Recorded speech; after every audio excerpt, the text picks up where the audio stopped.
सुअर बकरी से ज़्यादा बदतर स्थिति में दौड़ कराया जा रहा है। आपको ताजुब इस बात का होगा कि 6-6 हज़ार बच्चे को एक बार दौड़ा दिया जा रहा है। शाम को 8 बजे लाइन में खड़ा कर दिया जाता है और सुबह से उन लोग की दौड़ चालू होती है जो 12-1 बजे दिन तक चालू होता है। और वहाँ कोई ऑक्सीजन सिलेंडर का व्यवस्था नहीं है। घटना घटने के बाद अगर उनको ऑक्सीजन सिलेंडर मिल गया रहता, उनको अगर ग्लूकोज मिल गया रहता तो बच्चे की जान नहीं जाती। नज़दीक में कहीं कोई इलाज का व्यवस्था नहीं है, उनको सदर अस्पताल लाया जाता है, वहाँ भी स्ट्रेचर पर उसको घुमाया जाता है और उसी स्ट्रेचर पर बच्चे की मौत हो जाती है। ये बहाली है, मौत की बहाली है या बहाली है समझ में नहीं आता, या चुनाव का बहाली है ये भी समझ में नहीं आ रहा। ये सवाल ये हत्यारा सरकार है। आज जो भी पदाधिकारी के नेतृत्व में ये दौड़ हो रही है वहाँ उन पे हत्या का मुकदमा दर्ज होना चाहिए। एक पैरेलल चल रहा है, दलालों का गिरोह चल रहा है कि 7 लाख रुपया दीजिएगा तो मैं आपको सिपाही का नौकरी में करूं। अगर आपको वही करना तो फिर दौड़ क्यों करवा रहे हो भाई? झारखंड राज्य में उत्पाद सिपाही का दौड़ जारी है। 7 सेंटर पर जो है दौड़ चल रहा है। आपको बता दें कि 22 अगस्त से लगातार अभ्यर्थी दौड़ लगा रहे हैं और दौड़ लगाने के क्रम में अभ्यर्थियों के साथ क्या क्या हो रहा है आप खबरों के माध्यम से सुन रहे होंगे। अभी तक की जो खबरें हैं, 11 उत्पाद सिपाही के अभ्यर्थियों की मौत हो चुकी है, कई लड़के घायल हो चुके हैं, कई तो पागल हो चुके हैं। खबरें सुन के दिल जो है दहल जा रहा है, डर लगने लग रहा है कि आखिर एक गरीब का बेटा, किसान का बेटा नौकरी करने के लिए दौड़ लगा रहा है कि मरने के लिए दौड़ लगा रहा है। अभी हजारीबाग के पदमा से हम लोग रिपोर्टिंग करके आ रहे हैं और पदमा के सेंटर की मौत हो चुकी है। सेंटर पर पानी की व्यवस्था नहीं कराया जा रहा है, एक एम्बुलेंस का व्यवस्था नहीं कराया जा रहा है। 24 जिला के लिए 24 सेंटर क्यों नहीं बनाया गया? इन तमाम ये बड़े सवाल उठ रहे हैं। इस पर राजनीति भी शुरू हो चुकी है, विपक्ष लगातार सरकार पर हमलावर है। तो प्रदीप जी से बातचीत करके जानने का प्रयास करते हैं कि सर इन सब मुद्दे को कैसे देखते हैं, क्योंकि आपके क्षेत्र के युवा हैं, आपके क्षेत्र के जो है लड़के लड़कियां पलामू में दौड़ लगाने जा रहे हैं, जमशेदपुर में दौड़ लगाने जा रहे हैं, साहेबगंज में दौड़ लगाने जा रहे हैं। इस पे आपका क्या राय है? प्रदीप जी, भौकाल टीवी में आपका स्वागत है। धन्यवाद सर, हजारीबाग के पदमा में जो है उत्पाद सिपाही का दौड़ चल रहा है और वहाँ से जो खबरें आ रही है बहुत भयावह खबरें हैं सर। वहाँ पर जो है 3 अभ्यर्थियों की जो है सर मृत्यु हो गई है। इस पे क्या कहना चाहिएगा? देखिए, बहुत ही निंदनीय है और जो ये घटना हुआ मन को विचलित कर दिया। मैं रात भर सोया नहीं हूँ। कल जिस लड़का का डेथ हुआ है, सूरज वर्मा, राजदरबार प्रखंड का देवरी गांव का रहने वाला था।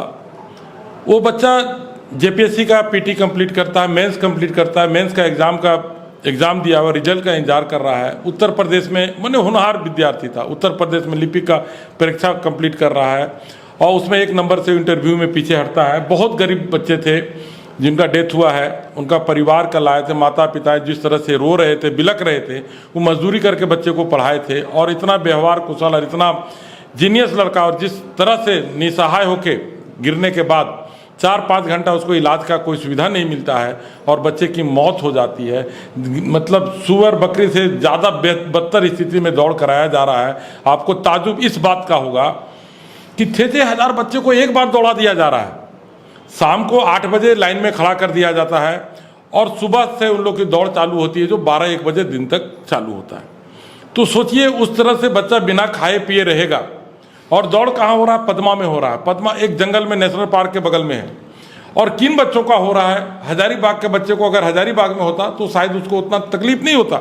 गिरिडीह के बच्चे को अगर गिरिडीह में होता तो उतना तकलीफ नहीं होती। यहाँ की बच्चियाँ पलामू जा रही है, साहेबगंज जा रही हैं, रात भर बस में बैठ के जा रही हैं, सुबह वहीं ग्राउंड पे लेटी हुई रहती हैं, भूखे प्यासे फिर दौड़ती हैं, बच्चे दौड़ते हैं और घटना घट रहा है और वहाँ कोई ऑक्सीजन सिलेंडर का व्यवस्था नहीं है। घटना घटने के बाद अगर उनको ऑक्सीजन सिलेंडर मिल गया रहता, उनको अगर ग्लूकोज मिल गया रहता तो बच्चे की जान नहीं जाती। और वहाँ नज़दीक में कहीं कोई इलाज का व्यवस्था नहीं है, उनको सदर अस्पताल लाया जाता है, वहाँ भी स्ट्रेचर पर उसको घुमाया जाता है और उसी स्ट्रेचर पर बच्चे की मौत हो जाती है। तो सोचिए, अगर कोई एक बड़ा नेता, जनप्रतिनिधि या कोई भी पदाधिकारी आते हैं तो प्रशासन किस तरह हाई अलर्ट में रहता है। तो आप इतना बड़ा प्रोग्राम कर रहे हैं, लाखों लाख बच्चे को दौड़ा रहे हैं, तो आप अलर्ट मोड में क्यों नहीं है? आपके अस्पताल अलर्ट मोड में क्यों नहीं है? वहाँ बगल में पदमा में जो आपका हेल्थ सेंटर है वो अलर्ट मोड में क्यों नहीं है? आप जहाँ पे कर रहे हैं डॉक्टर की टीम क्यों नहीं है? ये सवाल, ये हत्यारा सरकार है।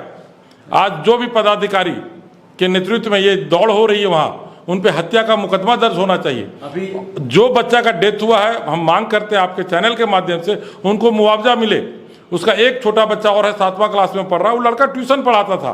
आप जब उनका न्यूज़ में देखेंगे खबर में, ट्यूशन पढ़ा के किसी तरह का जीविकोपार्जन करता था, उसका बाप मजदूरी करता था।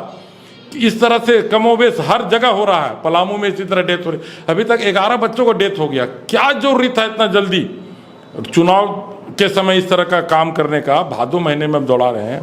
देहात में भी कहा गया कि भादो महीना में चमड़ा सूखता है। हम लोग कहावत है देहात में, ये देहात क्षेत्र से बिलोंग करते हैं। देहात में कहा जाता है कि चमड़वा सूख तो भादो में, तो कम से कम ये तो ज्ञान होना चाहिए था। आप इस उमस भरी गर्मी में दौड़ा रहे हैं, बच्चा खा पी नहीं रहा है, बच्चा कम से कम पेट में अनाज गया कि नहीं गया, कैसे आप दौड़ा रहे हैं? रात भर क्यों लाइन में खड़ा कर रहे हैं? मानवता को शर्मसार कर रही है घटना। और 10 किलोमीटर का दौड़ क्यों, उसको छोटा क्यों नहीं किए? एग्जाम के बाद दौड़ क्यों नहीं? बहुत सारे प्रश्न है। ये सरकार गूंगी बहरी है, सुन नहीं रही है किस तरह हमारे बच्चे का जान जा रहा है। आप 4.5 साल से ऊपर हो गया सरकार में रहते हुए हेमंत सरकार को, क्यों नहीं आप पहले कराए? आप ठंडे के दिन में कराए रहते। प्रश्न चिन्ह उठ रहा है कि अगर पहले रिटर्न एग्जाम हुआ रहता, मेडिकल हुआ रहता, तो आज दौड़ में जो ये भेड़ी बकरी की तरह भीड़ लग रही है नहीं होता। इस पे क्या कहना चाहिए? सरकार को इस पर एक्शन लेना चाहिए कि नहीं लेना? बिल्कुल एक्शन लेना चाहिए। सरकार हत्यारा सरकार है, हत्या का मुकदमा दर्ज होना चाहिए सरकार पे। आप किस बलबूते पे दौड़ा दे रहे हैं 6000 का? कहाँ आपका सिस्टम है? 6000 बच्चे को एक बार दौड़ाना कहाँ तक जायज है? और नीचे कीचड़ बैठा हुआ, मारा जा रहा है, बच्चों को पीटा जा रहा है, लाइन से निकलने नहीं दिया जा रहा, बच्चे ना अपना शौचालय जा पा रहे हैं, ना बच्चे कुछ खा पा रहे हैं। वैसी स्थिति में बच्चे दौड़ रहे हैं, बच्चे की मृत्यु हो रही है। न कहीं पानी पीने की व्यवस्था है, न कोई ORS की व्यवस्था है, न एम्बुलेंस की व्यवस्था है। 4-5 घंटा इलाज नहीं मिलता, उसके बाद बच्चे का मौत होता है। सड़क पे सर ऐसे ही सब जमीन में लोग सोए हुए हैं सर, जमीन में। जिले ट्रांसफर क्यों कर रहे हैं? अपने जिले का होम जिले में क्यों नहीं ये दौड़ हो रही है? आप दौड़ करा रहे तो होम जिले में करते। गिरिडीह का बच्चा गिरिडीह में चुनाव ये दौड़ेगा, हजारीबाग के बच्चे हजारीबाग में कच्चे करेंगे। आज बच्चियां उतना दूर दूर जाके साहिबगंज, दुमका, कहाँ कहाँ दौड़ रही हैं? अब बताइए। वही सवाल उठ रहा है कि 7 या 8 सेंटर बनाया गया है 24 जिलों के लिए। वही वहाँ पे अभ्यर्थी कह रहे हैं कि हर जिला में अपना सेंटर होता तो ये जो भगदड़ मच रहा है, ये जो लोगों की मृत्यु हो रही है, लोग बेहोश होकर गिर जा रहे हैं, ये नौबत नहीं आती। देखिए, पूरी तरह ये सरकार फेल है। जितने भी पदाधिकारी कर रहे हैं पूरी तरह से फेल है। कोई व्यवस्था नाम की चीज़ नहीं है। हाईकोर्ट को मैं मांग करूंगा कि उच्च न्यायालय इस पर संज्ञान ले और जो दोषी उन पर कार्रवाई करे। बच्चों के साथ इस तरह से खिलवाड़ नहीं हो। हमारे झारखंड के बच्चे गरीब हैं, इसका मतलब ये नहीं कि आप जानवर से बदतर स्थिति में उसे रखेंगे, रात भर कीचड़ में बैठा के रखेंगे, पानी पीने नहीं देंगे, भूखे प्यास दौड़ेंगे। और वहाँ उनका एक टीम, अलग से पैरेलल टीम चल रहा है जो ये डिमांड कर रहा है कि आप 7 लाख रुपया दीजिए, मैं आपको नौकरी दिलाऊंगा। अच्छा, ये क्या स्थिति है? ताजुब है। एक पैरेलल चल रहा है, दलालों का गिरोह चल रहा है कि 7 लाख रुपया दीजिएगा तो मैं आपको सिपाही का नौकरी में करूँ। अगर आपको वही करना तो फिर दौड़ क्यों करवा रहे हो भाई? क्यों जान ले रहे हो? क्या कुछ भी हमदर्दी नहीं है? उस बच्चे का श्राप किसको लगेगा? उस माता पिता का आह किसको लगेगा? हम आपके चैनल से मांग करेंगे उचित मुआवजा दिया जाए, जो उस परिवार का जीविकोपार्जन हो। उसका एक छोटा बच्चा है, उसको कहीं ना कहीं सरकार व्यवस्था दे, मुआवजा दे और 24 घंटा के अंदर दे।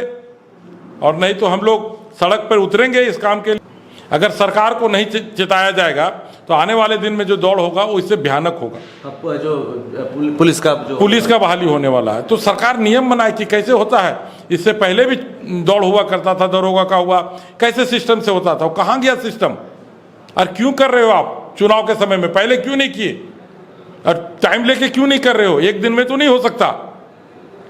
ये बहाली है, मौत की बहाली है या बहाली है समझ में नहीं आता, या चुनाव का बहाली है ये भी समझ में नहीं आ रहा। सरकार को जवाब देना चाहिए इसके लिए। प्रदीप जी, जब मौत, जिस प्रकार से अभ्यर्थियों की मौत हो रही है, 10 या 11 आंकड़े अभी आए हैं कि उत्पाद सिपाही के अभ्यर्थियों की मौत हो चुकी है, उसके बाद से लगातार जो है सरकार एक्शन मोड में दिख रही है। विपक्ष भी, आप लोग भी लगातार सरकार पर हमला बोल रहे हैं। उसके बाद से अब ये विचार होने लगा कि जो शारीरिक परीक्षा की पुरानी नीति है उस पर विचार करना चाहिए। तो जब किसी की मृत्यु हो जाती है, जब कोई घटना घट जाती है, तब विचार क्यों होता है? पहले क्यों नहीं होता है? सरकार इस पर पहले क्यों नहीं जागती है? आप इस पर क्या कहना चाहिएगा? देखिए, सरकार कैसे चल रहा है भगवान ही जाने। पहले का सिस्टम बढ़िया था, पहले इस तरह से दौड़ हुआ करती थी, मौत नहीं होती थी लोगों की। सिस्टम से होता था, बैच नंबर मिलता था कि आपका इतना से इतना बजे टाइम है। कोई टाइमिंग नहीं है। आप गिरिडीह के बच्चों को बुला दिए, 12 बजे रात से लाइन में लगा दियो, 8 बजे से लगाए हो। क्या सिस्टम फेल कर रहे हो यार? और उसके बाद जो घटना घट रहा है उसके बाद उसको बैकअप देने के लिए नहीं है। क्यों नहीं आप पूरा जितना अस्पताल था उसको आप अलर्ट मोड में रखे हुए कि वहाँ डॉक्टर होना चाहिए, तो कैसे जान जाएगी? एक बच्चे का जान नहीं जाएगा, हमारे एक भी बच्चे मौत में मुंह में नहीं समाएंगे। आज जो हो रहा है इनकी लापरवाही से हो रही है। आप इस पर क्या कहना चाहिएगा, आप हमें कमेंट करके जरूर बताइए सर।